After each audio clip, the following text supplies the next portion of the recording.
आपला जो ORVM आहे, मागचा रिअर व्ह्यू मिरर आहे, त्याचा जो मोड असतो, नाईट मोड असतो, तो आपल्याला ऑन करायचा. जर तुमचा ऑटोमॅटिक वाला आहे तर काही हरकत नाही, तो ऑटोमॅटिक होईल. ऑटोमॅटिक सेटिंग ऑन करून ठेवा, ते ऑटोमॅटिकली होईल. म्हणजे मागून येणाऱ्या गाड्यांचा प्रकाश आपल्याला इथून आपल्या डोळ्यामध्ये टोचणार नाही.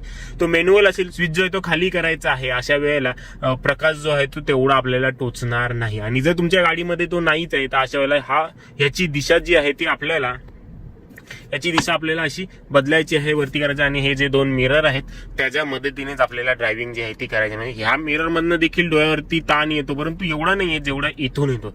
या 2 मिररचा वापर करून आपल्याला गोष्टी करायच्या. आणि एवढा क्रॉस नाही करायचा, नॉर्मल क्रॉस करायचे. जेव्हा बघायची वेळ येईल तेव्हा नॉर्मल असं करून आपण बघू शकतो. हे पहा, अशा प्रकारे डोळ्याला त्रास होत असतो मागच्या हेडलाईटचा. त्यामुळे जर मॅन्युअल असेल खाली स्विच करा, नाईट व्ह्यू मिरर जो आहे तो ऑन होईल, ऑटोमॅटिक असेल तर ऑटोमॅटिक होईल, नसेल तर असं नॉर्मल फिरवा आणि ड्रायव्हिंग जी आहे ती कंटिन्यू करा नाईटच्या वेळेला.